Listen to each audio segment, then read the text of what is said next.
स्वागत है। आज हम चर्चा करेंगे मीडिया के ऊपर और ये बात है कि आज की मीडिया जिस तरह से चल रही है, आपको क्या लगता है कि ये मीडिया इस वक्त एकदम जिसको आपने करार दिया है कि गोदी मीडिया, उस तरह चल रही है या सिर्फ कॉरपोरेट्स की अपनी स्वार्थ से मीडिया को इस दिशा में ले जा रही है? देखिए, इसमें कई एलिमेंट्स हैं प्रबीर, आपको समझना होगा। कई एलिमेंट्स पर ये काम कर रहा है। एक तो काम करता है डर पर।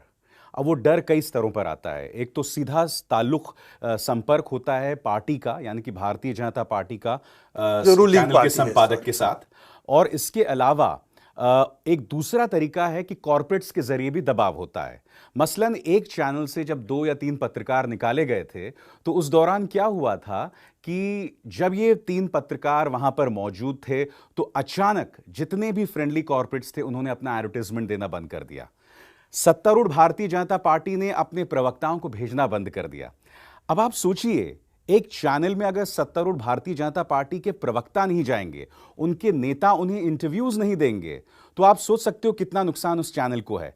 तो बहुत ही बारीकी से, बहुत ही अजीबोगरीब ढंग से दबाव डाले जाते हैं। और मैं आपको बता दूं, ये जो कंट्रोल है प्रबीर, वो बहुत ही माइन्यूट माइक्रो लेवल पे है। यानी कि छोटे छोटे रिपोर्टर्स, बहुत ही जूनियर लेवल पे एंकर्स प्रबीर, वो तक जो ट्वीट करते हैं, भूल जाइए ऑन एयर क्या कहते हैं, ऑन एयर कहने की किसी की हिम्मत नहीं है। इस पूरे प्रकरण में पुलवामा के दौरान किसी ने भी 3 सवाल नहीं उठाए जो हम लगातार न्यूज क्लिक में उठाते रहे हैं। सबसे पहला सवाल कि वो 350 किलोग्राम विस्फोटक लेके कोई कैसे पहुंच गया वहां। दूसरा, अमित शाह और माननीय प्रधानमंत्री जी क्यों बेशर्मी से इस मुद्दे पर सियासत कर रहे थे। मिलिट्री इश्यूज पे हमारे जो लोग शहीद हुए थे उनके ऊपर क्यों राजनीति? ये बुनियादी सवाल थे। और प्रबीर, मैं आपको बताना चाहूंगा, क्योंकि मैं जमीन में घूम रहा हूं, इस मास प्रोपेगेंडा का असर जनता पर पड़ रहा है, जो अपने आप में बहुत चिंताजनक है। भारतीय जनता पार्टी इस बात को जानती है कि इस मास प्रोपेगेंडा का क्या असर पड़ रहा है, वो जमीन पर आपको दिखाई दे रहा है। और मैं समझ नहीं पा रहा हूं, हम इस तरह की जनता इस देश में बनाकर क्या कर रहे हैं, मीडिया क्या कर रही है, यह अपने आप में बहुत चिंताजनक बात है। उर्मिलेश, आप बहुत दिन मीडिया में रहे हैं, पत्रकारिता की है। आपको ये सवाल करना चाहूँगा कि पहले मुसोलिनी रेडियो, इसके बाद जर्मनी और फिल्म, जो आपको याद होगा कि न्यूरम्बर्ग के इसका जो जिस तरह से फिल्म किया गया था, जिस तरह से उसका प्रचार किया गया था, आज क्या लगता है टेलीविज़न ख़ास तौर से हिंदुस्तान में पूरी तरह से इस तरह से कैंपेन, जिसको कहते हैं मास कैंपेन, सिर्फ एक मकसद से कि एक पार्टी की राजनीति लोगों पर थोपा जाए, ये चल रहा है? जो आप टेलीविज़न चैनल पूछ रहे हैं, न्यूज़ चैनल, तो न्यूज़ चैनल के बारे में मेरी जो राय है कि ठीक है, पहले की सरकारें जो थीं उनके समय भी वो बहुत शानदार नहीं था, बहुत अच्छा नहीं था, सरकारों का साथ देता था, कॉरपोरेट का साथ देता था। लेकिन इस वक्त अगर 2014 के बाद से देखें तो वो सिर्फ एक दल और एक नेता का प्रचारक बन गए हैं। और जंग प्रचारक, मैं एक शब्द जो जंग कभी प्रचारक है, जंग कभी प्रचारक जी, जंग के तो प्रचारक ही हैं। और आप देखिए, आपने जंग का नाम सही लिया कि कई बार तो ऐसा लगता है कि जो न्यूज़ चैनल के न्यूज़ रूम हैं, खासकर स्टूडियो जो उनके हैं, वो ऐसा लगता है कि रणभूमि बना दिए गए हैं। वहाँ पर वर्दियाँ पहनकर लोग आते हैं, जैसे ब्रिगेडियर आ गए साहब, टैंक का वो बना देते हैं, डंडा ले लेते हैं, जैसे लगता है थानेदार साहब आ गए। तो खैर ये बात है, लेकिन असल बात पर हम आते हैं कि ये सबसे दुर्भाग्यपूर्ण है कि किसी डेमोक्रेसी में उसके जो न्यूज़ चैनल हैं वो किसी एक नेता के प्रचारक बन जाएं। आप बताइए, पार्टी के कार्यकर्ता, संघ के कार्यकर्ता या उनकी ट्रेड यूनियनों के कार्यकर्ता जितना काम कर रहे हैं, उससे ज़बरदस्त ढंग से, उससे बहुत ज़्यादा काम टेलीविज़न चैनल कर रहे हैं। यानी झूठ का सबसे बड़ा प्रचारक टेलीविज़न आज हो गया है। ये दुर्भाग्यपूर्ण है। और ये क्यों हुआ है, मैं बहुत संक्षेप में कंक्लूड अगर करूं कि जैसे जैसे हमारी डेमोक्रेसी डिजनरेट हुई है, जैसे जैसे हमारी डेमोक्रेसी का चरित्र और ख़राब हुआ है, वैसे वैसे हमारा मीडिया ख़राब हुआ है। देखिए, दुनिया के बेहतरीन जो मीडिया माना जाता है कि उन देशों में है जो एक तरह से आप उसको जो भी डेमोक्रेसी कह लीजिए, पूंजीवादी लोकतंत्र कह लीजिए या डेमोक्रेसी के दूसरे और जो रूप हैं वो ले लीजिए, लेकिन कमोबेश जो फ्रीडम इंडेक्स है उसमें यूरोप के देश आगे रहते हैं। अभी अपने देश में जब मोदी जी ने टेक ओवर किया था, तो जो ग्राफ था हमारा डेमोक्रेसी का, उससे आई थिंक 27 या इस तरह का कुछ था, अंक नीचे आ जी, और ज़्यादा खराब स्थिति हो गई है। 42वां अभी है शायद, 42 है डेमोक्रेसी के ग्राफ में हम। और मीडिया में जो उसकी फ्रीडम का इंडेक्स है, वो उसमें हम 180 मुल्कों में 138वें पोजीशन पर हैं। 138वां। आई मीन आपके अगल बगल पड़ोसी मुल्क भी आपसे बेहतर स्थिति में है। आश्चर्य की बात तो ये है कि आप इतने नीचे आ कैसे गए। पर भाषा, आपसे मेरा सवाल ये था कि आप जानते हैं कि हम 10 साल पहले न्यूज़ क्लिक शुरू इस बात से की थी कि अलग अलग वॉइसेस आनी चाहिए मीडिया में। आज को क्या लगता है कि ये पहले हम सोच रहे थे कि छोटे पैमाने पे अलग अलग बातें कहें, जिसको ऑल्टरनेट मीडिया हम नाम दे रहे थे उस वक्त, और या ज़्यादा लोग उसको ऑल्टरनेट मीडिया कहते हैं। तो आज हमको ये सवाल उठाना चाहिए कि इंडिपेंडेंट मीडिया, आज़ाद मीडिया वर्सेस कॉरपोरेट मीडिया, ये एक्चुअली मीडिया का संघर्ष आज यहाँ पर है कि कॉरपोरेट मीडिया जिस तरह से झुका हुआ है शक्ति के सामने, और वो शक्ति जो सत्तारूढ़ दल है उसकी शक्ति, पैसे की शक्ति, और जो इस वक्त आज़ाद मीडिया जो कह सकते हैं जो इस तरह से लिंक्स नहीं है, तो आज़ाद मीडिया का भूमिका आज इसको ऑल्टरनेट मीडिया के रूप में नहीं देखा जाना चाहिए, पर इसको एक अलग क्या कहते हैं रूप में देखनी चाहिए। क्योंकि मीडिया के ये हाल अगर है तो इंडिपेंडेंट के मीडिया के अलग और कहीं आप इस चीज़ को संघर्ष के खिलाफ नहीं कर सकते। कोई पुरसा हाल कहीं और नहीं। और मुझे लगता है कि न्यूज़ क्लिक की जो 10 साल की यात्रा है, ये अपने आप में ये बताने के लिए काफ़ी है कि जब जिस प्लेटफॉर्म को शुरू किस मकसद से किया गया और आज उसकी पहुंच या उसकी जो रीच है, उसमें जो आवाज़ें हैं वो किस तरह से व्यापक समाज में जा रही हैं, व्यापक सवालों को एड्रेस कर रही हैं। तो एक ये जो अपने आप में न्यूज़ क्लिक की ग्रोथ है, न्यूज़ क्लिक सरीखे तमाम ऐसे न्यूज़ प्लेटफॉर्म्स की ग्रोथ है, यह बता रहा है कि जो जमहूरियत पे, डेमोक्रेसी पे जो खतरा है, उससे मीडिया में जो लड़ने वाले लोग हैं उन्होंने हार नहीं मानी है और उन्होंने रास्ता खोजा है। और ये रास्ता खोजना ही बहुत तसल्ली बख्श, बहुत सुकून देने वाली चीज़ है। और मैं यहाँ एक बात ये भी कहना चाहूँगी कि जो प्रोपेगेंडा मेन स्ट्रीम मीडिया कर रहा है, मुझे लगता है एज इट इज़ जैसा वो चाह रहे हैं वैसा नहीं जा रहा है। लोगों के बीच जहाँ जहाँ मैं अभी होकर आई हूँ, चाहे वो गुजरात हो, उड़ीसा हो, यूपी हो, बाकी जगहों पे लोग सवाल कर रहे हैं। और यंग जेंट्री में गुजरात जैसी जगह पे बहुत मज़ेदार, कैमरे के ऊपर उसने साहस किया। उसने कहा कि मोदी की पुरानी आदत है, जब वो हारने लग जाते हैं तो कोई ना कोई अटैक करा देते हैं, हो सकता है कुछ और अटैक हो जाए। यह व्यक्ति अहमदाबाद में अगर वह बोल रहा है कैमरे पर, ऑन रिकॉर्ड, कैमरा बंद होने के बाद तो कई और किस्से सामने आ रहे हैं, तो इसका मतलब यह है कि जैसा वो चाह रहे थे, जैसा राम मंदिर के मसले पे हमने देखा कि राम मंदिर पे उन्होंने कोशिश की थी कि विकसित करेंगे, हिंदू मुसलमान करेंगे, फिर पुलवामा पे करेंगे, हुआ है, लोगों तक पहुंचा है। लेकिन अगर आप यूपी जाइए तो यूपी का जो किसान है वो चाहता है कि उसका जो गुस्सा है उसको रिप्रेजेंट हो। अगर उसको प्लेटफॉर्म न्यूज़ क्लिक पे मिल रहा है, अगर उसे प्लेटफॉर्म कहीं और मिल रहा है, तो वो उसकी रीच हो रही है।